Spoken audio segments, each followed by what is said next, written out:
Yes, good evening, good evening, good evening all. Welcome to Eminent IAS. നിങ്ങൾക്ക് ഞാൻ പറയുന്നത് കൃത്യമായിട്ട് കേൾക്കാൻ പറ്റുന്നുണ്ട് എന്ന് വിശ്വസിക്കുകയാണ്. I am getting your response as well. Thank you. നമുക്ക് ഇന്നത്തെ സെഷൻ സ്റ്റാർട്ട് ചെയ്യാം. So guys, welcome to the day 3. നമ്മുടെ 3rd ഡേ ആണ്. 1 week free civil service foundation പ്രോഗ്രാമിന്റെ ഭാഗമായിട്ട് 3ാമത്തെ ദിവസമാണ് നമ്മളുള്ളത്.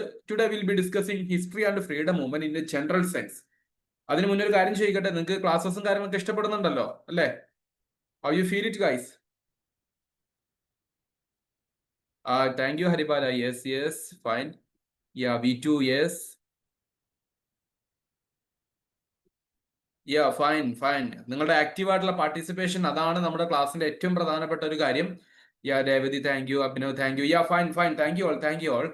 അപ്പോൾ നമുക്ക് ഇനിയും ദിവസങ്ങൾ വരുന്നുണ്ട്. നാളെ നിങ്ങൾക്ക് കറണ്ട് അഫയേഴ്സിന്റെ കാര്യം, അടുത്ത ദിവസം പിന്നെ നിങ്ങൾക്ക് വരുന്നത് എങ്ങനെയാണ് ഒരു സ്കില്ല് ഡെവലപ്പ് ചെയ്തെടുക്കേണ്ടത്, സ്പീക്കിംഗ് സ്കില്ല്, അങ്ങനത്തെ സെഷൻസ് വരുന്നുണ്ട്. So we are having different programmes in our upcoming week. So maximum നിങ്ങൾ യൂട്ടിലൈസ് ചെയ്യുക. ഞാൻ പറഞ്ഞതുപോലെ തന്നെ നിങ്ങളുടെ ഫ്രണ്ട്സുമായിട്ടൊക്കെ വിവരം മാക്സിമം ഷെയർ ചെയ്ത് കൊടുക്കുക. Okay, so discussing today's session, നമ്മൾ ഡിസ്കസ് ചെയ്യാൻ വേണ്ടി പോകുന്നത് ഹിസ്റ്ററി ആൻഡ് ഫ്രീഡം മൂവ്മെന്റ് എന്ന് പറയുന്ന ഒരു പോർഷൻ ആണ്. History and freedom movement. Okay, history and freedom movement. അപ്പൊ ഹിസ്റ്ററി എന്ന് പറയുന്ന സബ്ജക്ട് നിങ്ങൾ പലപ്പോഴും കേട്ടിട്ടുണ്ടാവും. നിങ്ങൾക്ക് എത്ര പേർക്ക് ഹിസ്റ്ററി എന്ന് പറയുന്ന സബ്ജക്ട് ഇഷ്ടമുണ്ട്? ഇഷ്ടമില്ലാത്തവര് ഇല്ല, നോ. ഇഷ്ടമുള്ളവര് യെസ് എന്നൊന്ന് പറഞ്ഞേ.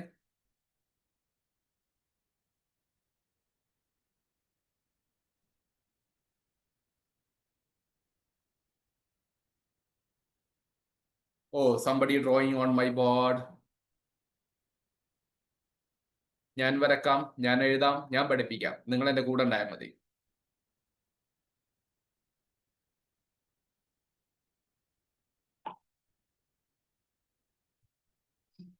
Very good. പലരും പല അഭിപ്രായങ്ങളാണ് പറയുന്നത് അല്ലേ?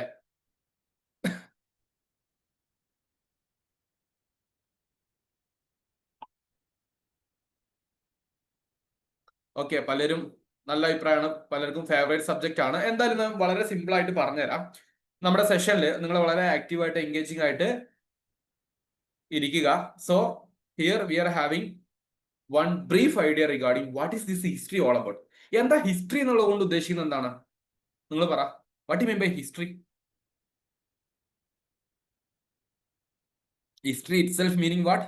പാസ്റ്റ്, അല്ലെ? കഴിഞ്ഞ കാലഘട്ടത്തെ കുറിച്ചാണ്. നമ്മൾ ഹിസ്റ്ററി എന്ന് പറയുന്ന സബ്ജക്ട് സിവിൽ സർവീസ് പോലെയുള്ള ഒരു പരീക്ഷയ്ക്ക് പഠിക്കേണ്ടതുണ്ടോ എന്ന് ചോദിക്കുമ്പോൾ നിങ്ങൾ മനസ്സിലാക്കേണ്ട ഏറ്റവും പ്രധാനപ്പെട്ട കാര്യം ഡെഫിനറ്റ്ലി ബിഗ് യെസ്, വലിയൊരു യെസ് ഉണ്ട് എന്നുള്ളതാണ്. കാരണം സിവിൽ സർവീസ് പരീക്ഷയ്ക്ക് നമുക്ക് ഹിസ്റ്ററി എന്ന് പറയുന്ന സബ്ജക്ട് ഒരിക്കലും ഒഴിച്ചുകൂടാൻ പറ്റില്ല. നിങ്ങൾക്ക് സിവിൽ സർവീസിന് 3 സ്റ്റെപ്പ് ഉണ്ടല്ലോ, ഓർമ്മയുണ്ടോ? ഒന്ന് പറഞ്ഞേ, ഒന്ന് ചാറ്റ് ചെയ്തേ. ഏതൊക്കെയാ സിവിൽ സർവീസിന്റെ 3 സ്റ്റെപ്പ്?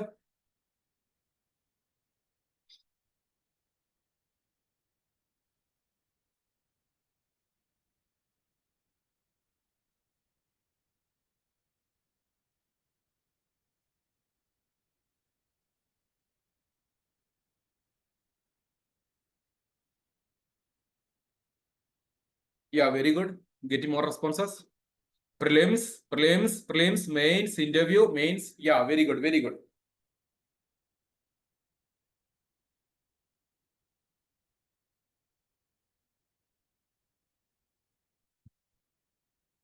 ഓക്കെ, അപ്പൊ ഇതിൽ തന്നെ പ്രിലിംസ് എന്ന് പറയുന്ന, മെയിൻസ് എന്ന് പറയുന്ന ഇവിടൊക്കെ നമുക്ക് ഹിസ്റ്ററി എന്ന് പറയുന്ന ഒരു സബ്ജക്ട് തന്നെ പഠിക്കാനുണ്ട്. നിങ്ങൾക്ക് പ്രിലിംസിന് 100 മാർക്കിന്റെ 100 ക്വസ്റ്റ്യൻസ് ഉണ്ടാവുക. ഈ 100 ക്വസ്റ്റ്യൻസിൽ ഒരു 15 മുതൽ 20 ക്വസ്റ്റ്യൻസ് ഹിസ്റ്ററി റിലേറ്റ് ചെയ്തിട്ടാണെന്ന് ചോദിക്കാൻ പോകും. മെയിൻസിൽ നിങ്ങൾക്ക് 250 മാർക്കിൽ ഒരു 140 മാർക്ക് ചോദിക്കാൻ വേണ്ടി പോകുന്നത് ഹിസ്റ്ററി റിലേറ്റ് ചെയ്തിട്ടാണ്. ഓക്കെ, അപ്പൊ ഹിസ്റ്ററി എന്ന് പറയുന്ന സബ്ജക്ട് പഠിക്കാതെ ഒരാൾക്കും സിവിൽ സർവീസ് പോലെയുള്ള ഒരു കോമ്പറ്റേറ്റീവ് എക്സാംസ്, അത് സിവിൽ സർവീസ് എന്നല്ല, നിങ്ങളിപ്പോ ഇനി PSCയുടെ ഏതെങ്കിലും എക്സാം എഴുതാണെങ്കിൽ പോലും ഇറ്റ്സ് നോട്ട് പോസിബിൾ. അപ്പൊ എന്താണ് ഹിസ്റ്ററി? ഹിസ്റ്ററിയുടെ റെലവൻസ് ഞാൻ പറഞ്ഞത് കഴിഞ്ഞു. Now what you mean by history for this examination? History എന്ന് പറയുമ്പോൾ അതിൽ എന്തൊക്കെയുണ്ട്? നിങ്ങൾ ഹിസ്റ്ററിയിൽ കേട്ടിട്ടുള്ള കുറച്ച് കാര്യങ്ങൾ ഒന്ന് പെട്ടെന്ന് കമന്റ് ചെയ്തേ.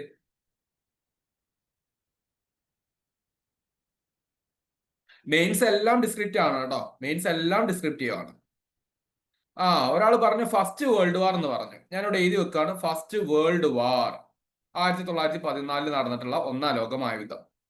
പിന്നെ അടുത്ത ആള്, നിങ്ങൾക്ക് അറിയാവുന്ന ഹിസ്റ്ററി ഒക്കെ പറയുന്നേ, നമുക്ക് അതങ്ങ് കോർത്തിണക്കിയിട്ട് ഒരു ജനറൽ ഐഡിയ ഉണ്ടാക്കിയിട്ട് ഇന്നത്തെ സെഷൻ പിരിയാം. വളരെ സിമ്പിൾ ആയിട്ടുള്ള കുറച്ച് ടോക്ക് മാത്രമാണ് നമ്മൾ നടത്തുന്നത്. ഇന്ത്യൻ ഹിസ്റ്ററി അതൊരു സുഖമില്ല. എനിക്ക് വേണ്ടത് ഹിസ്റ്ററിയിൽ നിങ്ങൾക്ക് അറിയാവുന്ന ടോപ്പിക്സ് ആണ് വേണ്ടത്. ഹ്യൂമൻസ് ഡെയിലി റൂട്ടീൻ ഹിസ്റ്ററി അല്ല, അത് പ്രസന്റ് ആണ്. കലിംഗ വാർ, വേൾഡ് വാർ 2, വേൾഡ് വാർ 1 പറഞ്ഞ സ്ഥിതിക്ക് സെക്കൻഡ് വേൾഡ് വാർ അല്ലേ? ഓക്കെ, 1939 ഒരാൾ കലിംഗ പറഞ്ഞു, കലിംഗ വാർ, കലിംഗ യുദ്ധം എന്ന് പറയുന്ന ഒരു യുദ്ധം ചരിത്രത്തിൽ പണ്ട് നടന്നിട്ടുണ്ട്. അപ്പൊ ഒരുപാട് യുദ്ധങ്ങൾ ഉണ്ടെന്ന് മനസ്സിലായി. U N, American revolution. എന്താ നിങ്ങൾ കുറെ ഭയങ്കരന്മാരാണല്ലോ നിങ്ങള്. ഇന്ത്യക്ക് വിട്ടിട്ട് ഫുള്ള് ലോകത്ത് മാത്രമേ ഉള്ളൂ. American revolution, French revolution. ഇന്ത്യയിൽ ആരും ഇല്ല, ഒക്കെ French revolution, non alignment, American revolution, first world war, second world war, Chinese revolution, UN, ഇതൊക്കെയുള്ളോ? ഇന്ത്യയിലോട്ട് വാ. ആ ആ വെരി ഗുഡ്, കിട്ടി. വേദിക് പീരിയഡ്, പ്ലാസി യുദ്ധം, Indus valley civilisation, freedom struggle, Jallian Walabagh, Wandiwash, ഇങ്ങനെ കുറെ പേരുകൾ പറയുന്നുണ്ട് അല്ലെ. ഹാരപ്പ, ദണ്ഡി മാർച്ച്, പാനിപ്പത്ത്, ദണ്ഡി മാർച്ച്, ഗാന്ധിയെ കൊന്നത്, അസാസിനേഷൻ, ഗുപ്ത എംപയർ. പിന്നെ നിങ്ങൾ എത്ര പേര് നോർത്ത് ഇന്ത്യയിലോട്ട് ട്രാവൽ ചെയ്തിട്ടുണ്ട്? North India. ദണ്ഡി മാർച്ച് തന്നെ കേട്ടോ, ഉപ്പ് സത്യാഗ്രഹം. Chauri Chaura incident, very good. Mauryan empire, very good.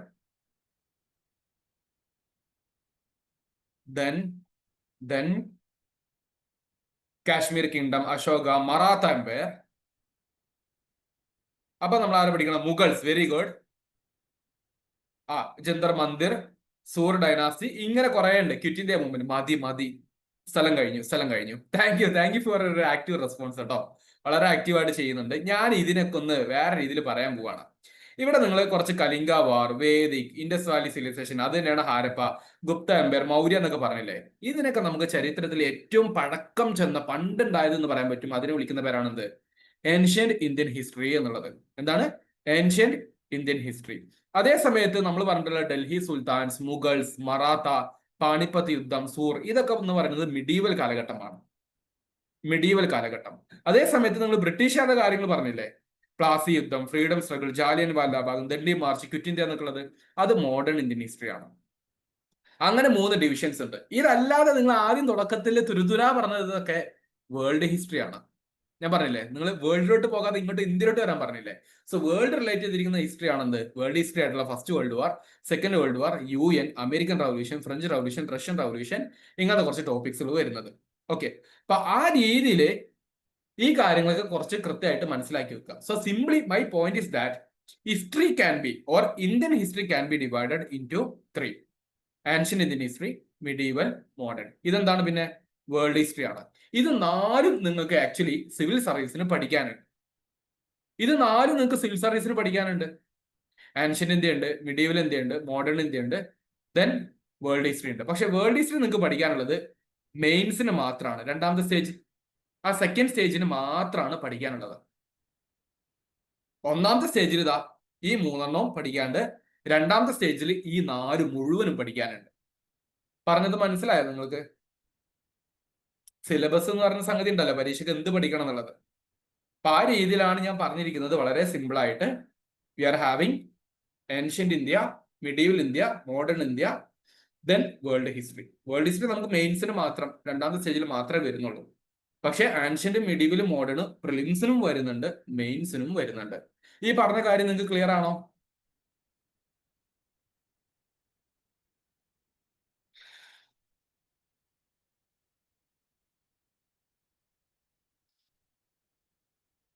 Okay,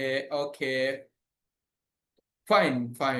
അപ്പൊ ഇതിന് ഡീറ്റെയിൽ ആയിട്ട് നമ്മൾ ഇനി നമ്മുടെ ഈ ഒരു ഫ്രീ ഫൗണ്ടേഷൻ ക്ലാസ്സിന് ശേഷം നമ്മൾ വലിയൊരു ഫൗണ്ടേഷൻ പ്രോഗ്രാം സ്റ്റാർട്ട് ചെയ്യുന്നുണ്ട്.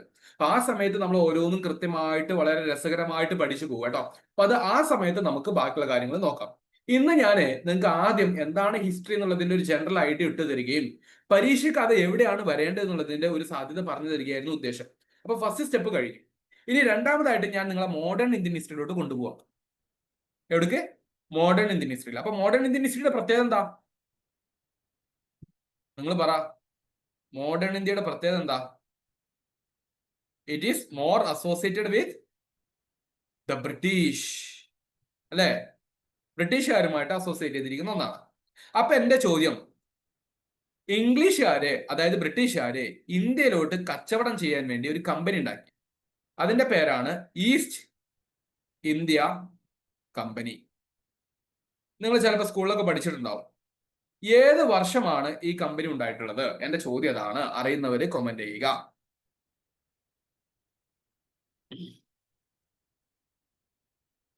I M waiting for a response. Abhinav very good. Fiona very good. Realme very good.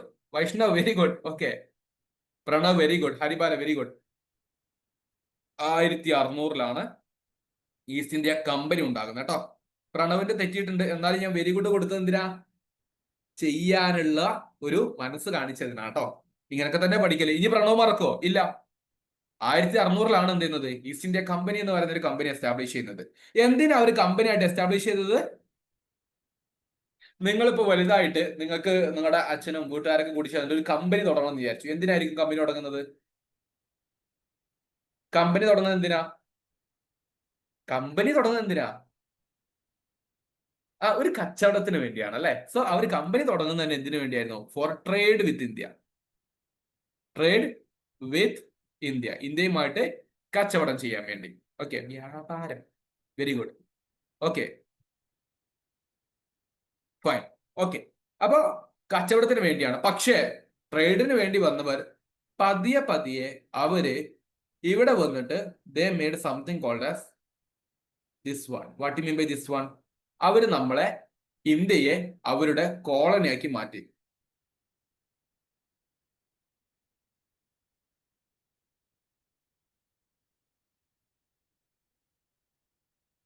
Okay. അവര് നമ്മളെ പതി അവരുടെ കോളനിയാക്കി മാറ്റി. എങ്ങനെ കോളനിയാക്കി മാറ്റി? ഇന്ത്യയിലെ പല പ്രദേശങ്ങളിൽ യുദ്ധം ചെയ്ത് വെട്ടിപ്പിടിച്ച് അവർ അവരുടെ കീഴിൽ കൊണ്ടുവന്നു. എന്നിട്ട് അവർ ഭരിച്ചു തുടങ്ങി. സോ കോളനി എന്ന് പറയുമ്പോൾ എന്താണ്? They are going to have a direct control on us. അവര് ലണ്ടനിൽ നിന്നിട്ട് ഇന്ത്യയിൽ അങ്ങനെ ആവട്ടെ എന്ന് പറയാണ് ചെയ്തത്? അല്ല, മറിച്ച് എന്താണ്? അവര് ഇവിടെ വന്നിട്ട് നമ്മളെ പിടിച്ചെടുത്തു. എന്നിട്ട് ഇവരുടെ ഭരണം എസ്റ്റാബ്ലിഷ് ചെയ്തു, അഡ്മിനിസ്ട്രേഷൻ. അതിനാണ് ഡയറക്റ്റ് കൺട്രോൾ എന്ന് പറയാ. ഡയറക്റ്റ് കൺട്രോൾ ഉള്ളതിനെ വിളിക്കുന്ന പേരാണ് കോളനി. അവര് നമ്മളെ അവരുടെ കോളനിയാക്കി മാറ്റി എന്നുള്ളതാണ് ബേസിക് പോയിന്റ്. ഇത്രയും ഓക്കെ ആണോ നിങ്ങൾക്ക്? അപ്പൊ മോഡേൺ ഇന്ത്യ എന്ന് പറഞ്ഞു കഴിഞ്ഞാൽ അത് ബ്രിട്ടീഷുമാരുമായിട്ടുള്ള ചരിത്രമാണ്. ഈസ്റ്റ് ഇന്ത്യ കമ്പനി 1600 ഉണ്ടായി. കച്ചവടത്തിന് വേണ്ടിയാണ് ഉണ്ടാക്കിയതെങ്കിൽ ഇവഞ്ച്വലി സമയം കിട്ടിയപ്പോ അവരെന്ത് ചെയ്തു? പതിയെ പതിയെ കച്ചവടത്തിൽ കൂടുതൽ താല്പര്യങ്ങൾക്ക് വേണ്ടി അവരെന്ത് ചെയ്തു? നമ്മളെ കോളനിയാക്കി വെച്ചു. And thus what we can see, അങ്ങനെ ബ്രിട്ടീഷുകാരുടെ ഡയറക്റ്റ് കൺട്രോളിന്റെ കീഴിലായിട്ട് നമ്മൾ മാറി. അങ്ങനെ പിന്നെ നമ്മളെ വിളിക്കാൻ വേണ്ടി പോകുന്ന പേരെന്താ? പണ്ട് ബ്രിട്ടീഷുകാർ എന്നായിരുന്നെങ്കിൽ, അല്ലെങ്കിൽ പണ്ട് ഇന്ത്യ എന്ന് പറയുമ്പോൾ ഇപ്പൊ എന്തായി? ബ്രിട്ടീഷ് ഇന്ത്യ എന്ന് പറയുന്ന പേരിലോട്ട് മാറി ഇന്ത്യയുടെ ചരിത്രം. അതാണ് ബേസിക് ഐഡിയ. ഇത്രയും ബേസിക്സ് നിങ്ങൾക്ക് ഓക്കെ ആണോ? എന്തെങ്കിലും സംശയം ഉണ്ടോ? All good, all good. വാക്കുകളൊക്കെ ക്ലിയർ അല്ലേ? ഇവിടെ എഴുതിയിരിക്കുന്ന കാര്യങ്ങളൊക്കെ ക്ലിയർ അല്ലേ? നിങ്ങൾ എഴുതിയെടുക്കുന്നുണ്ടെങ്കിൽ പെട്ടെന്ന് എഴുതിയെടുക്ക്, പെട്ടെന്ന് എഴുതിയെടുക്ക്. I'm waiting, I'm waiting. പെട്ടെന്ന് എഴുതി കഴിഞ്ഞാൽ നമുക്ക് ബാക്കിയുള്ള പ്രൊസീഡിങ്സിലോട്ട് പോകാം. മിഡീവൽ ഇന്ത്യ നമ്മളിപ്പോ പഠിക്കുന്നില്ല, അതുകൊണ്ട് പറയേണ്ട ആവശ്യമില്ല. റിയൽമി. ഓക്കെ.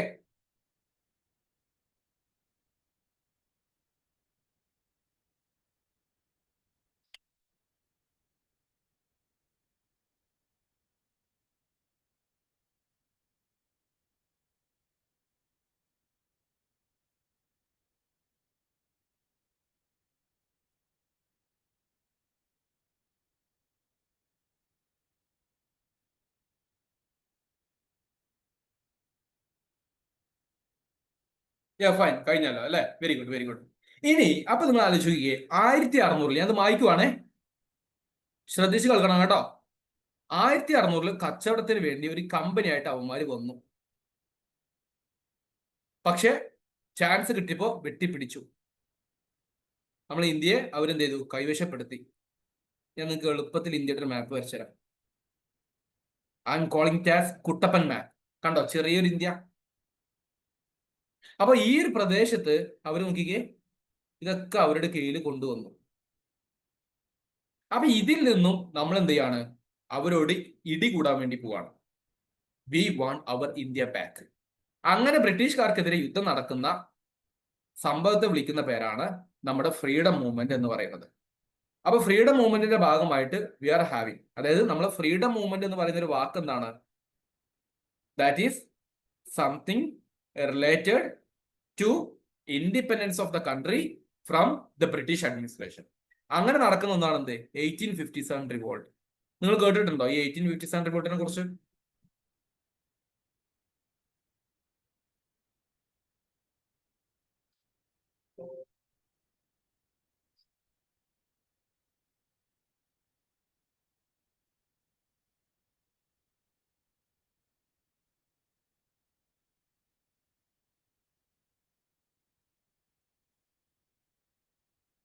നിങ്ങൾ എന്താ കേട്ടത്?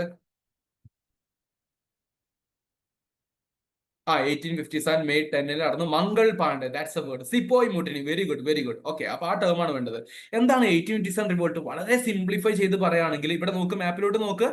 നമ്മുടെ ഈ കുട്ടപ്പൻ മാപ്പിലോട്ട് നോക്കി കഴിഞ്ഞാൽ കാണാൻ പറ്റും, ഈ ഒരു പ്രദേശത്ത്, നോർത്ത് ഇന്ത്യയുടെ ഈ ഒരു പ്രദേശത്ത് ബ്രിട്ടീഷുകാർക്കെതിരെ നടക്കുന്ന ഒരു റിവോൾട്ട് ആണെന്ത്? 1857 റിവോൾട്ട് എന്ന് പറയുന്നത്. അതിനെ വിളിക്കുന്ന മറ്റൊരു പേരാണ് സിപ്പോയ് റിവോൾട്ട്. ആരാണ് സിപ്പോയ്മാർ? സിപ്പോയ്മാർ എന്ന് പറഞ്ഞു കഴിഞ്ഞാൽ that is the British Indian soldiers. ഇന്ത്യക്കാരായിട്ടുള്ള ബ്രിട്ടീഷ് പട്ടാളമാണ്. അതായത് ബ്രിട്ടീഷുകാര് ഇന്ത്യ ഭരിക്കാൻ വേണ്ടി അവരുടെ കൂടെ കുറെ പട്ടാളക്കാരെ നിർത്തിയിട്ടുണ്ടായിരുന്നു. പക്ഷേ ഈ പട്ടാളക്കാർ ഒരു സമയമായപ്പോ ബ്രിട്ടീഷുകാർക്കെതിരെ തിരിഞ്ഞു. അങ്ങനെ ശിപ്പായിമാർ എന്ന് പറയുന്ന പട്ടാളക്കാർ നടത്തിയിട്ടുള്ള റിവോൾട്ട് ആയതുകൊണ്ട് ഇതിന് സിപ്പോയ് റിവോൾട്ട് എന്നും അല്ലെങ്കിൽ 1857 റിവോൾട്ട് എന്നും പറയും. You got it? അതിൽ ഏറ്റവും പ്രധാനപ്പെട്ട ഒരു വ്യക്തിയായിരുന്നു ആര്? മംഗൾ പാണ്ഡെ. മംഗൾ പാണ്ഡെ. ഓക്കെ ആണോ?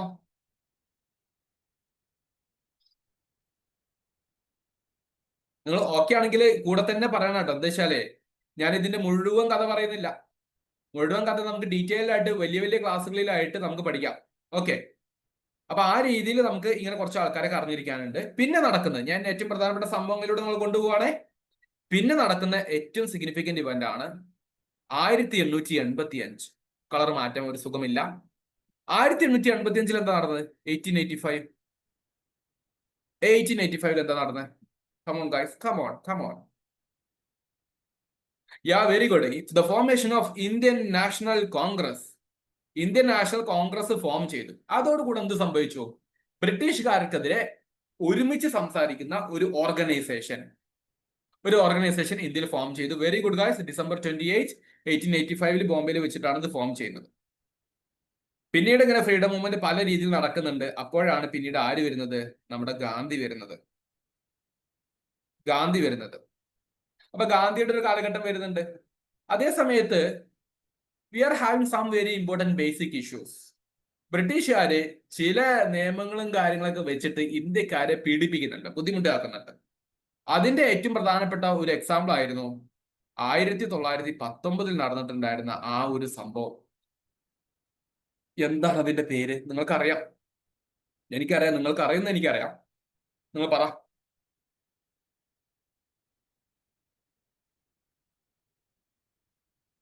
റൗലറ്റ് ആക്ട് ഉണ്ട്, ജാലിയൻ വാലാബാഗ് കൂട്ടക്കൊല. Okay, that's a point. Jallian Walabagh എന്ന് പറയുന്ന ഒരു മൈതാനം, അവിടെ വെച്ചിട്ട് ഒരുപാട് ആൾക്കാരെ ബ്രിട്ടീഷുകാർ കൊന്നു കളഞ്ഞ ഒരു സംഭവമുണ്ട്. അതാണ് ജാലിയൻ വാലാബാഗ് മസാക്കർ എന്ന് പറയുന്ന കൂട്ടക്കൊലയിലോട്ട് മാറുന്നത്. April 13, 1919. പിന്നെ നടക്കുന്ന ഏറ്റവും പ്രധാനപ്പെട്ട സംഭവമാണ് ഗാന്ധിയുടെ നേതൃത്വത്തിലുള്ള നോൺ കോപ്പറേഷൻ മൂവ്മെന്റ്. നിങ്ങൾ കേട്ടിട്ടുണ്ടാവും അല്ലെ? സ്കൂളിൽ പഠിച്ചിട്ടുണ്ടാവും ചിലപ്പോൾ നോൺ കോപ്പറേഷൻ മൂവ്മെന്റിലുള്ള വാക്കുകളൊക്കെ. ഇതൊക്കെ വേറെ രീതിയിൽ നമ്മൾ എന്ത് ചെയ്യും? നമ്മുടെ ഫൗണ്ടേഷൻ ക്ലാസ് റൂമിന്റെ ഭാഗമായിട്ട് പഠിക്കും. ഓക്കെ, ഞാനിപ്പോ നിങ്ങൾക്ക് ജസ്റ്റ് ഒരു ഐഡിയ ഉണ്ടാക്കി തരുന്നത് എന്തിനാണ്? ഈ ഒരു ടൈം ലൈൻ കിട്ടാൻ വേണ്ടിയാണ്.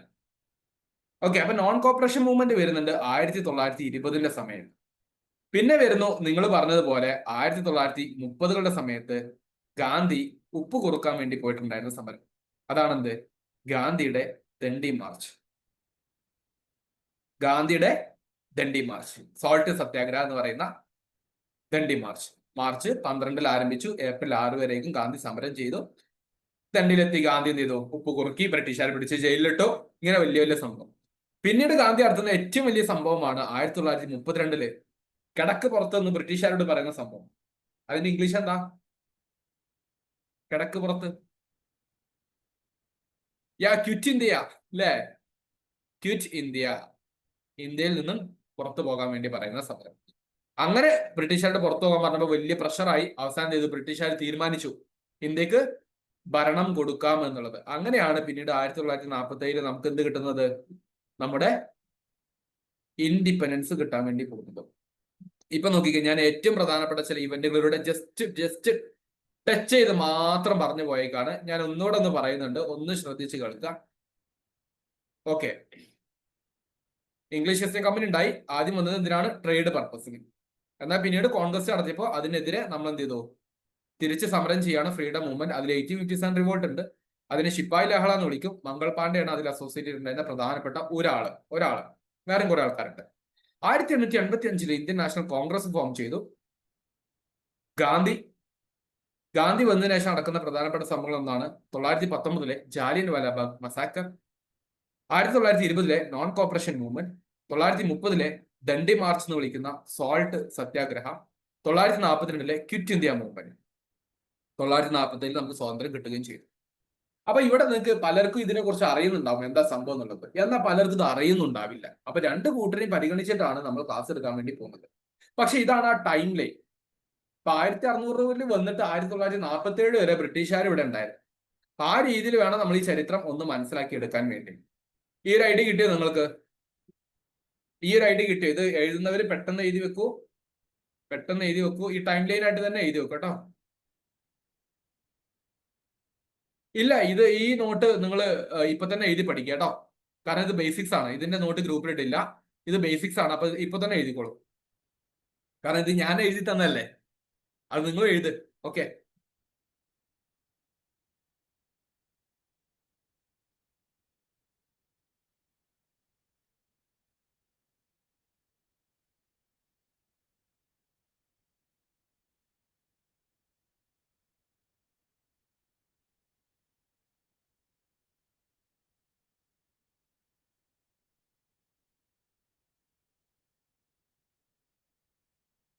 if it is completed just do let me know guys via chat. കഴിഞ്ഞിട്ടുണ്ടെങ്കിൽ ചാറ്റ് വഴി ഒന്ന് അറിയിക്ക്.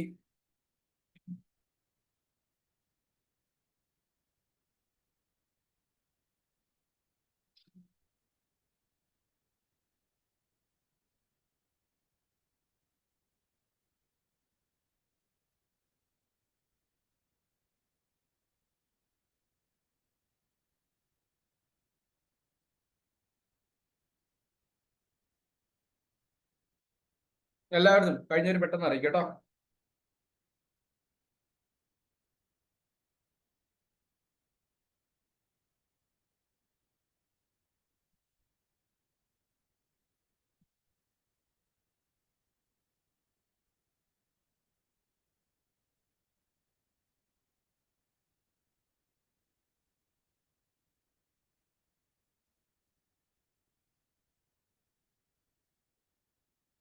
ഓക്കെ, ഫൈൻ, കംപ്ലീറ്റ് ആയിട്ടുണ്ട് അല്ലേ? ഓക്കെ, ഇത് ക്ലിയർ അല്ലേ? ഏകദേശം ഒരു ടൈം ലൈൻ ക്ലിയർ അല്ലേ? ഇത് ക്ലിയർ ആണെന്നുണ്ടെങ്കിൽ ഇത് കണ്ടോ, കുറച്ച് പ്രധാനപ്പെട്ട ഇവന്റുകൾ കൂടെ കൊടുത്തിരിക്കുന്നത്. ഇതൊന്ന് വായിച്ചു നോക്കാം. എന്നിട്ട് നമുക്ക് കുറച്ച് കഥകൾ പറഞ്ഞിട്ട് ഇന്നത്തെ സെഷനെ നമുക്ക് അവസാനിപ്പിക്കാം. ഓക്കെ, 1857 1857 അതിനെ നമ്മൾ ഫസ്റ്റ് വാർ ഓഫ് ഇൻഡിപെൻഡൻസ് എന്ന് പലപ്പോഴും വിളിക്കാറുണ്ട്. ഇതിനെ വിളിക്കുന്ന മറ്റൊരു പേരാണ് നമ്മൾ നേരത്തെ പറഞ്ഞ സിപ്പോയ് മ്യൂട്ടിനി. 1885 ഇന്ത്യൻ നാഷണൽ കോൺഗ്രസിന്റെ formation. 919 Jallian Walabagh massacre, 920 non cooperation movement, 930 civil disobedience movement. എന്താ അതിന്റെ നോൺ കോപ്പറേഷൻ മൂവ്മെന്റ് എന്നുള്ളതിന്റെ അർത്ഥം എന്താ മലയാളത്തില്? നോൺ കോപ്പറേഷൻ, കോപ്പറേറ്റ് ചെയ്യാതിരിക്കുക, അതാണ് നിസ്സഹകരണം എന്ന് പറയുന്നത്, സഹകരിക്കാതിരിക്കുക. പക്ഷെ സിവിൽ ഡിസോബിഡിയൻസ് എന്ന് പറയുമ്പോഴോ നിയമം തെറ്റിക്കുക. ഞാൻ നിങ്ങളോട് പറയാണ്, നാളത്തേക്ക് ഈ ഹോംവർക്ക് ചെയ്തു വരണം, നിങ്ങൾ ചെയ്തു വന്നിട്ടില്ലെങ്കിൽ അത് തെറ്റിച്ച പോലെയല്ലേ, അപ്പൊ ഡിസോബിഡിയന്റ് ആയിട്ട് മാറി. അപ്പൊ എന്താ പോലെ സിവിൽ ഡിസോബിഡിയൻസ് എന്ന് പറയുന്നത് നിയമം തെറ്റിക്കലാണ്. ഇതിന്റെ മറ്റൊരു പേരാണ് നമ്മൾ നേരത്തെ പറഞ്ഞ salt Satyagraha or Dandi March കേട്ടോ. പിന്നെ ക്വിറ്റ് ഇന്ത്യ മൂവ്മെന്റ്, പിന്നെ 947 ഇന്ത്യക്ക് ഇൻഡിപെൻഡൻസ് കിട്ടി. Just A second guys, sound ഒന്ന് മിസ്സാവുന്നുണ്ട്.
ഓക്കെ, സോറി, ചെറുതായിട്ട് സൗണ്ട് ഒന്ന് സ്റ്റക്ക് ആയി പോയി കേട്ടോ. നിയമലംഘന പ്രസ്ഥാനം, that is known cooperation movement. Civil disobedience movement, അതാണ് നിയമലംഘന പ്രസ്ഥാനം. നോൺ കോപ്പറേഷൻ മൂവ്മെന്റ് നിസ്സഹകരണ പ്രസ്ഥാനം. ആ രീതിയിൽ ഒന്ന് ടോപ്പിക്ക് മനസ്സിലാക്കി വെക്കുക. ഓക്കെ, ഇനി ഇതില് നമുക്കറിയാവുന്ന ഒരു ചെറിയ കഥകൾ പറഞ്ഞിട്ട് നമുക്ക് പ്രൊസീഡ് ചെയ്യാം. കഥകളുമായി ബന്ധപ്പെട്ടിട്ട് ഈ ഒരു പിക്ചർ കാണുമ്പോൾ നിങ്ങൾക്ക് എന്തൊക്കെ ഓർമ്മ വരുന്നത്? ആരാണ് ആ ഫോട്ടോയിലുള്ള വ്യക്തി?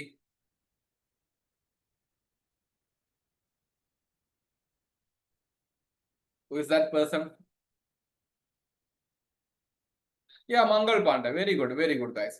So the point is that very simply മനസ്സിലാക്കി വെക്കേണ്ടത്, മംഗൾ പാണ്ഡെ ഒരു ബ്രാഹ്മൺ കുടുംബത്തിൽ പെട്ടിട്ടുണ്ടായിരുന്ന വ്യക്തിയാണ്. ബംഗാളിന്റെ ഭാഗത്തൊക്കെ ജീവിച്ചിട്ടുണ്ടായിരുന്ന പ്രധാനപ്പെട്ട വ്യക്തിയാണ് അദ്ദേഹം.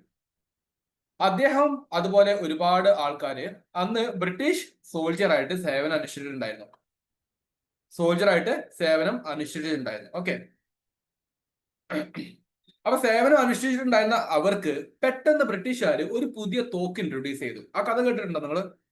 തോക്ക് ഇൻട്രൊഡ്യൂസ് ചെയ്ത കഥ കേട്ടിട്ടുണ്ടോ?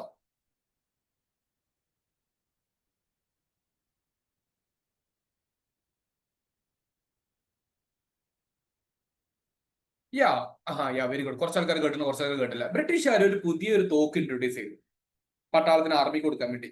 പക്ഷെ ആ തോക്കില് ഇന്നത്തെ കാലഘട്ടം പോലെ ഉള്ള ഒരു ഉണ്ട നടക്കുന്ന പരിപാടി അല്ല ഉണ്ടായിരുന്നത്. സോ അതില് ഇവർക്കൊരു കാട്രിഡ്ജ് പറഞ്ഞൊരു സംഗതി ഉണ്ടാവും. ഫോർ എക്സാമ്പിൾ, ഇതൊരു കാട്രിഡ്ജ് ആണെന്ന് വിചാരിക്കാം. ഇതിന്റെ ഈ മുൻഭാഗം ഇവർക്ക് കടിച്ചു തുപ്പണം, എന്നിട്ടാണ് ഇത് നടക്കാൻ പറ്റുള്ളൂ. പക്ഷെ ഈ കടിക്കുന്ന ഒരു ഭാഗത്തുള്ള ഈ കാട്രിഡ്ജ് ഉണ്ടല്ലോ, അത് പിഗിന്റെയോ കൗവിന്റെയോ ഫാറ്റ് കൊണ്ടാണ് ഉണ്ടാക്കിയിട്ടുള്ളത്.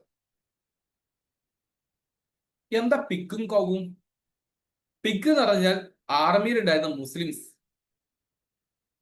മുസ്ലിംസിന് പന്നി ഹറാമാണ്, കഴിച്ചുകൂടാ, തൊട്ടുകൂടാ, അങ്ങനത്തെ കുറച്ച് പ്രശ്നങ്ങളുണ്ട്. പശു ബ്രാഹ്മിൻസിന് പോലെയുള്ള ഹിന്ദുസിന് വിശുദ്ധമാക്കപ്പെട്ട ഒന്നാണ്. അങ്ങനത്തെ ഒരു ജീവിയുടെ ഫാറ്റ് വെച്ചിരിക്കുന്ന സാധനം ഞങ്ങൾ ടച്ച് ചെയ്യുകയോ അല്ലെങ്കിൽ അതിന് കൊന്ന സാധനത്തെ ഞങ്ങൾ ഉപയോഗിക്കുകയോ എന്നൊരു ചോദ്യമുണ്ട്.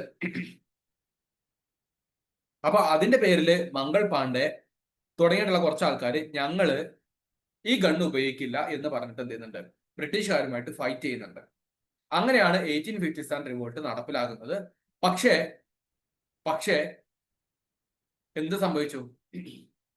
മംഗൾ പാണ്ഡെ അടക്കമുള്ള ആൾക്കാരെ ബ്രിട്ടീഷുകാർ അറസ്റ്റ് ചെയ്തു. അവസാനം മംഗൾ പാണ്ഡനെ തൂക്കിലേറ്റി അദ്ദേഹം ആദ്യത്തെ രക്തസാക്ഷിയായിട്ട് മാറി. പിന്നീട് അവർക്ക് ശേഷം ഒരുപാട് പേര് എന്ത് ചെയ്യുന്നുണ്ട്, സമരമുഖത്ത് വന്നിട്ടുണ്ടായിരുന്നു. അതിലെ ഏറ്റവും നല്ലൊരു എക്സാമ്പിൾ ആണ് ആര്? ഝാൻസി റാണി. കേട്ടിട്ടില്ലേ നിങ്ങള്? ഝാൻസി റാണി. യാ യാ വെരി ഗുഡ്. നിങ്ങൾക്ക് പലർക്കും പല ഇൻഫർമേഷൻ അറിയാം. That is appreciating. Okay, but I am just saying like basic ആയിട്ടുള്ള കുറച്ച് കാര്യങ്ങൾ ഇപ്പം പഠിച്ചാൽ മതി എന്നുള്ള രീതിയിൽ. അപ്പോ ഝാൻസി റാണിക്ക് പിന്നീട് വരുന്നുണ്ട്. അവരൊക്കെ 1857 റിവോൾട്ടിലോട്ട്, 1857 റിവോൾട്ട് തുടങ്ങുന്നതിന് മുമ്പുള്ള സാഹചര്യമാണ് മംഗൾപാണ്ഡെ. പിന്നീട് ഈ പട്ടാളക്കാരായിട്ടുള്ള ആൾക്കാർ, കുറെ ആൾക്കാർ ജയിലിൽ അടച്ചിട്ടുണ്ടായിരുന്നു ബ്രിട്ടീഷുകാര്. അവര് അവര് ജയിലിൽ ചാടി, എന്നിട്ട് ഡൽഹിയിലെത്തി. ഡൽഹിയിൽ അന്ന് ഭരിച്ചിട്ടുണ്ടായിരുന്ന അവസാനത്തെ മുഗൾ രാജാവ് ഉണ്ടായിരുന്നു. ആർക്കെങ്കിലും പേര് അറിയോ? The last Mughal king, last Mughal രാജാവ്. പുള്ളിക്കാരൻ അവിടെ കൊട്ടാരത്തിൽ 10-72 വയസ്സായിട്ട് മുന്തിരിയും കഴിച്ചുകൊണ്ടിരിക്കുകയായിരുന്നു. ആ സമയത്താണ് പട്ടാളക്കാർ വന്നിട്ട്, നിങ്ങൾ ഞങ്ങളുടെ രാജാവായിട്ട് ബ്രിട്ടീഷുകാർക്കെതിരെ യുദ്ധം ചെയ്യാൻ നിങ്ങൾ ഞങ്ങളുടെ കൂടെ നിൽക്കണം എന്ന് പറയുന്നത്. പുള്ളിക്കാരൻ കൂടെ നിർത്തി. അങ്ങനെ അവസാനം യുദ്ധം ചെയ്തു. ആ യുദ്ധത്തെ വിളിക്കുന്ന പേരാണ് 1857 റിവോൾട്ട്. പക്ഷേ രാജാവ് അടക്കമുള്ള എല്ലാവരെയും ബ്രിട്ടീഷുകാരെ അടിച്ചമർത്തി, പരാജയപ്പെടുത്തി, തോൽപ്പിച്ചു. ലക്ഷ്മിബായിയെ കൊന്നുകളഞ്ഞു, അതായത് ഝാൻസി റാണിയെ കൊന്നുകളഞ്ഞു. പലരെയും ബ്രിട്ടീഷുകാർ കൊന്നു കളഞ്ഞ ഒരു സംഭവമാണെന്ത് 1857 റിവോൾട്ട് എന്ന് പറയുന്നത്. അപ്പൊ ബ്രിട്ടീഷുകാർക്കെതിരെയുള്ള ഏറ്റവും പ്രധാനപ്പെട്ട Bahadur Shah Zafar. Very good. Okay, Bahadur Shah Zafar. Bahadur Shah Zafar Aurangzeb അല്ല കേട്ടോ. ഔറംഗസീബ് ഒക്കെ മരിച്ച് 150 വർഷങ്ങൾക്ക് ശേഷമുള്ള സംഭവമാണ് നമ്മൾ ഈ പറയുന്നത്. അപ്പോ ഈ ബഹദൂർ ഷാ സഫറിനെ പോലുള്ള ആൾക്കാരൊക്കെ ഇവർ എന്ത് ചെയ്യുന്നുണ്ട്? നാട് കടത്തുന്നുണ്ട് ബഹദൂർ ഷാ സഫറിന്. അദ്ദേഹത്തിന്റെ മക്കളൊക്കെ കൊന്നു കളഞ്ഞു. Okay, so you will be having more information. ഞാൻ അങ്ങോട്ട് കൂടുതൽ കഥയിലോട്ട് പോകുന്നില്ല. അപ്പൊ ചുരുക്കി പറഞ്ഞു കഴിഞ്ഞാൽ, ബ്രിട്ടീഷുകാർക്കെതിരെ നോർത്ത് ഇന്ത്യയിൽ നടന്നിട്ടുണ്ടായിരുന്ന ഏറ്റവും പ്രധാനപ്പെട്ട ഒരു കലാപ യുദ്ധമായിരുന്നു 1857 റിവോൾട്ട് എന്ന് പറയുന്നത്. ആ രീതിയിൽ ആ ടോപ്പിക്കിനെ ഒന്ന് മനസ്സിലാക്കി വെക്കുക. 1857 റിവോൾട്ട് എന്നുള്ളത്. അതാണ് ബേസിക് ആയിട്ടുള്ള ഐഡിയ നിങ്ങൾക്ക് വേണ്ടത്.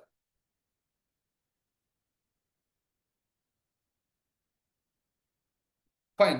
പിന്നീട് നമ്മൾ പറഞ്ഞതുപോലെ 1857 ബ്രിട്ടീഷുകാർ അവരുടെ പദ്ധതികളും പോളിസികളും ഒക്കെ മാറ്റി.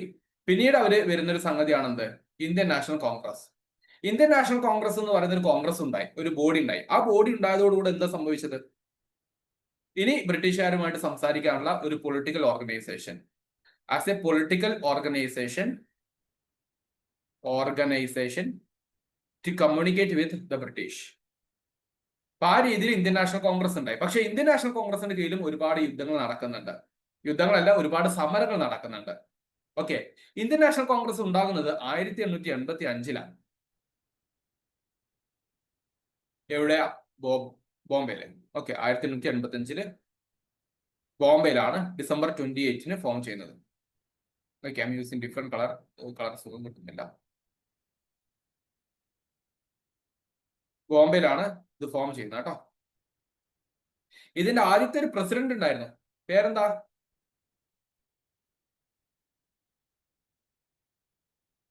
WC ബാനർജി. അതായിരുന്നു ഇന്ത്യൻ നാഷണൽ കോൺഗ്രസിന്റെ ഫസ്റ്റ് പ്രസിഡന്റ്. ഇത്രയും ഒന്ന് പെട്ടെന്ന് പഠിച്ചു വെച്ചോ. ഞാൻ കൂടുതൽ കാര്യങ്ങൾ പറയുന്നില്ല, കാരണം നമുക്കത് പിന്നീട് ഡിസ്കസ് ചെയ്യാം.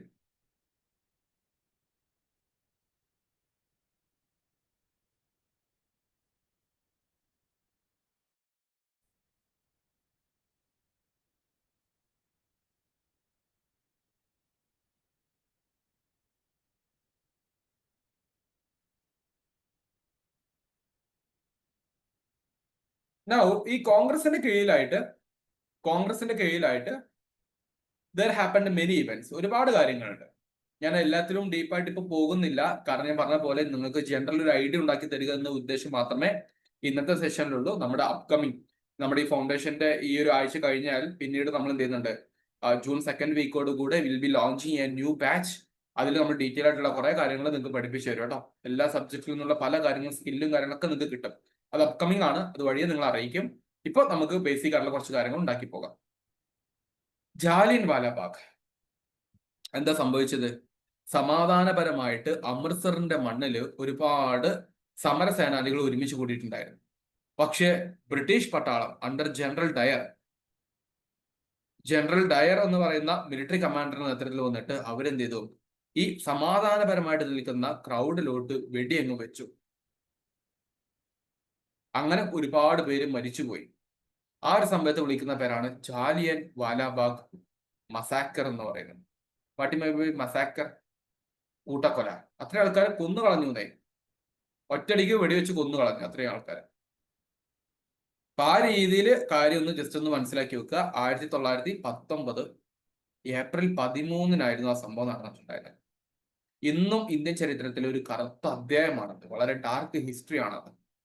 ബ്രിട്ടീഷുകാർ എന്നിട്ട് അവർ ന്യായീകരിച്ചു, ഞങ്ങൾ കൊന്ന എന്തുകൊണ്ടാ, അവര് പറഞ്ഞു കേൾക്കാത്തോണ്ടാ എന്നൊക്കെ പറഞ്ഞിട്ട് അവരെന്ത് ചെയ്തു, ഒരുപാട് കാര്യങ്ങളുമായിട്ട് മുന്നോട്ട് വന്നു. പക്ഷേ ഇന്ത്യക്കാർക്ക് അത് വലിയ ബുദ്ധിമുട്ടായിരുന്നു. ഗാന്ധിയും വളരെ ശക്തമായ രീതിയിൽ ഇതിനെ എതിർത്തു. ഗാന്ധി ഇതിനെ എതിർത്തതിന് വിളിക്കുന്ന പേരാണ് ആക്ച്വലി എന്ത്, പിന്നീട് ഗാന്ധി ലോഞ്ച് ചെയ്ത നോൺ കോപ്പറേഷൻ മൂവ്മെന്റ്. ഇനി ബ്രിട്ടീഷുകാരായിട്ട് ഒരു പരിപാടിക്ക് ഞങ്ങളില്ല, പറയാറില്ല നമ്മൾ ആരെയും നമ്മൾ പറ്റിച്ചു കഴിഞ്ഞാല്. So that is known corporation. Non corporation എന്ന് പറയുന്ന രൂപത്തിലോട്ട് ആ ഒരു പ്രോഗ്രാമിനെ പിന്നീട് സൂചിപ്പിക്കുന്നത് അതുകൊണ്ടാണ്. ഓക്കെ, നോൺ കോപ്പറേഷൻ എന്ന് പറയും. ഗാന്ധി കിട്ടിയിരുന്ന ഒരുപാട് അവാർഡും കാര്യങ്ങളൊക്കെ നിന്നുണ്ട്, തിരിച്ചു കൊടുക്കുന്നുണ്ട് കേട്ടോ.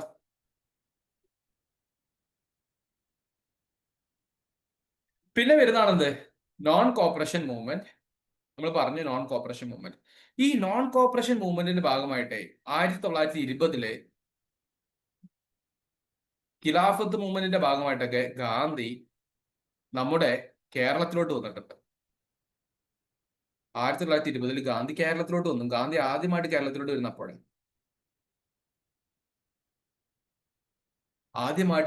ഗാന്ധി വരുന്നത് അപ്പോഴാണ് കേട്ടോ. Gandhi along with Ali brother എന്ന് പറയുന്ന മൗലാന ഷൗക്കത്ത് അലിയുമായിട്ട് വരുന്നുണ്ട്. കോഴിക്കോട്ടേക്ക് വന്നിട്ട് ആൾക്കാരോട് സംസാരിക്കുന്നുണ്ട്, കോഴിക്കോട് കടപ്പുറത്ത് വെച്ചിട്ടൊക്കെ. പിന്നീടും വരുന്നുണ്ട്. Gandhi totally 5 times Gandhi visited Kerala. 5 തവണ ഗാന്ധി കേരളം വിസിറ്റ് ചെയ്യുന്നുണ്ട്. ഓക്കെ, ദെൻ പക്ഷെ ഗാന്ധിയുടെ ഐഡിയോളജി എന്തായിരുന്നു? What you mean by Gandhi's ideology എന്തായിരുന്നു ഗൈസ്?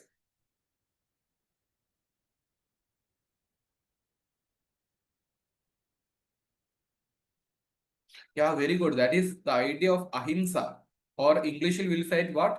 Non violence. അതാണ് ഗാന്ധിയുടെ സത്യാഗ്രഹം എന്ന് പറയുന്നത്. നോൺ വയലൻസ് ആണ്. പക്ഷേ Gandhi non cooperation movement all India ലെവലിൽ നടത്തിയ ഒന്നാ. Unfortunately what happened, Chauri Chaura എന്ന് പറയുന്ന ഒരു ഇൻസിഡന്റ് ചിലപ്പോൾ നിങ്ങൾ കേട്ടിട്ടുണ്ടാവും. കേട്ടിട്ടില്ലെങ്കിലും ഒരു പ്രശ്നവുമില്ല, നമുക്ക് പിന്നീട് പഠിക്കാം. 1922 ഗാന്ധി ഈ നോൺ കോപ്പറേഷൻ മൂവ്മെന്റ് അവസാനിപ്പിക്കേണ്ടി വന്നു. കുറച്ച് കർഷകർ കൂടി ചേർന്ന് ഒരു പോലീസ് സ്റ്റേഷൻ അങ്ങ് കത്തിച്ചു. അതിലുണ്ടായിരുന്ന 10-22 പോലീസുകാർ അങ്ങ് മരിച്ചു. ഓക്കെ, ആ ഒരു സംഭവമാണെന്ത് ചൗരി ചൗര ഇൻസിഡന്റ് എന്ന് പറയുന്നത്.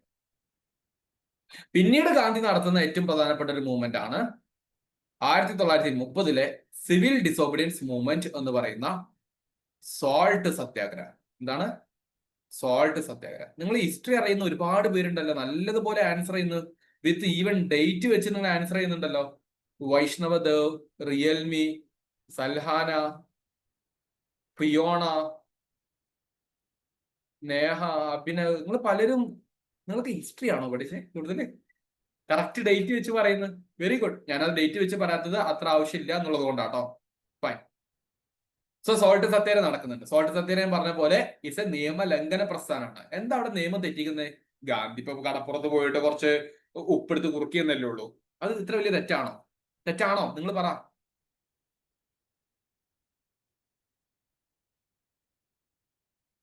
വെരി ഗുഡ്, നല്ല ഓർമ്മ. NCERT, very good, very good. Okay, fine. ഞാൻ ചോദിച്ചു ഇത്രേ ഉള്ളൂ, ഗാന്ധി അങ്ങനെ ചെയ്ത വലിയ തെറ്റാണ്? ടാക്സ് കൊടുക്കണമായിരുന്നോ? ഓക്കെ, ടാക്സ് ഉണ്ട്. പക്ഷെ അത് മാത്രമായിരുന്നില്ല പ്രശ്നം എന്നേ. പ്രശ്നം എന്താണെന്ന് വെച്ച് കഴിഞ്ഞാല്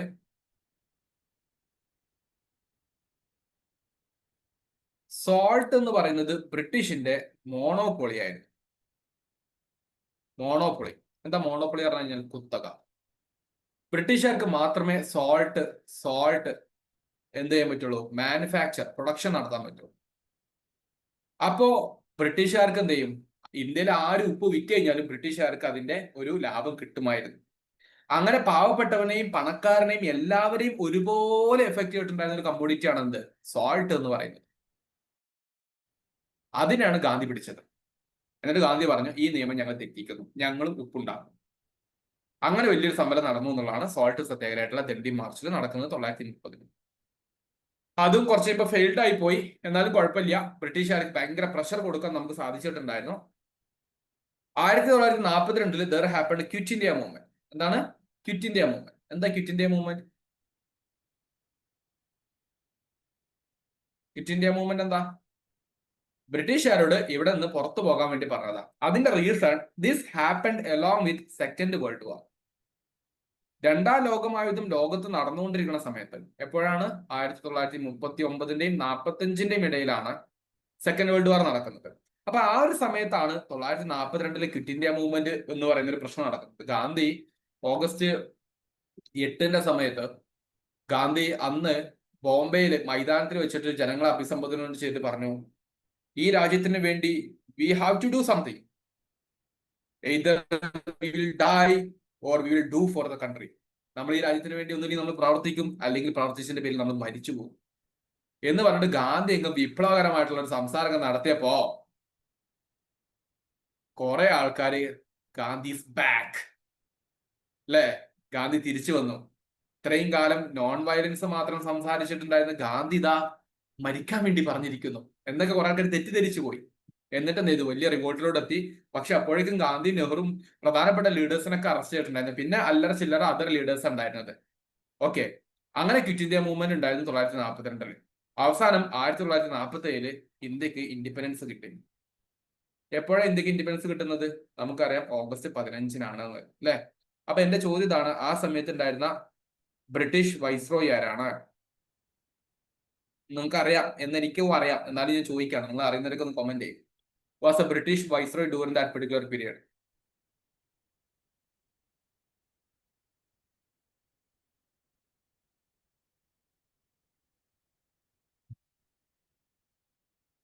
Yeah, it's Lord mount baton.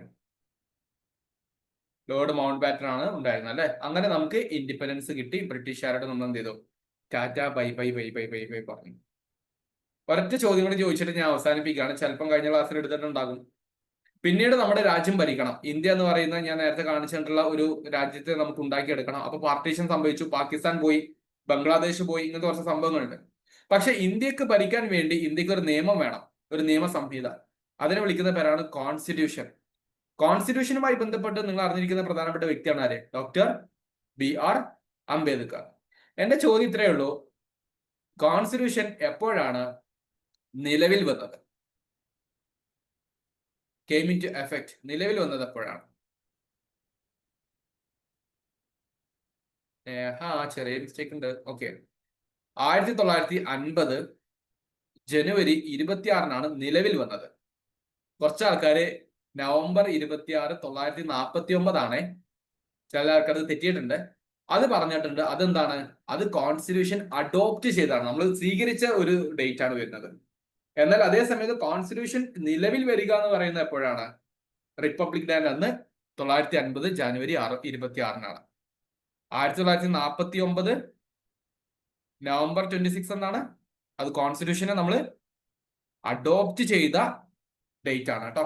അതിനെ നമ്മൾ കോൺസ്റ്റിറ്റ്യൂഷൻ ഡേ എന്ന് വിളിക്കും. നവംബർ 26 കോൺസ്റ്റിറ്റ്യൂഷൻ ഡേ എന്ന് വിശേഷിപ്പിക്കും. അത് അഡോപ്റ്റ് ചെയ്തതാണ്. പക്ഷേ റിപ്പബ്ലിക് ഡേ അന്നാണ് എന്ത് ചെയ്തത്? കോൺസ്റ്റിറ്റ്യൂഷൻ നിലവിൽ വന്നത്. ഈ ഒരു ക്ലാരിറ്റി കിട്ടിയോ? ഓക്കെ, ഈ ക്ലാരിറ്റി കിട്ടിയിട്ടുണ്ടെങ്കിൽ നമ്മൾ ഇന്നത്തെ സെഷൻ ഇപ്പൊ അവസാനിപ്പിക്കും. ഒരൊറ്റ ചോദ്യമുള്ളൂ, നിങ്ങൾക്ക് ഇഷ്ടപ്പെട്ട ഫ്രീഡം മൂവ്മെന്റ് ലീഡറുടെ പേര് ഒന്ന് കമന്റ് ചെയ്തേ. എന്നിട്ട് നമ്മൾ ഇന്നത്തെ സെഷനോട് അവസാനിപ്പിക്കുകയാണ്. ഭഗത് സിംഗ്, നേതാജി സുഭാഷ് ചന്ദ്രബോസ്, റോസ് പറഞ്ഞു ബോസാണ് അല്ലെ, മംഗൾ പാണ്ഡെ, സുഭാഷ് ചന്ദ്രബോസ്, ഗാന്ധിജി, ഝാൻസി റാണി, Bhagat Singh, Mahatma Gandhi, Gandhi, Balagangadhara Tilak, Gandhiji, Bhagat Singh, Bhagat Singh, Bhagat Singh. Very good, very good. നമ്മുടെ സുഭാഷ് ചന്ദ്രബോസ്. നിങ്ങൾക്ക് ഏകദേശം ഇന്നത്തെ ഒരു ക്ലാസ്സിന്റെ ഒരു ഐഡിയ കിട്ടിയോ? എന്താണ് നമ്മുടെ ഫ്രീഡം മൂവ്മെന്റിന്റെ ഒരു ബേസിക്സ് എന്നുള്ളതിന്റെ ഐഡിയ കിട്ടിയോ? അങ്ങനെ 1947 ഓഗസ്റ്റ് 15 അന്നൊരു വെള്ളിയാഴ്ച ദിവസമായിരുന്നു.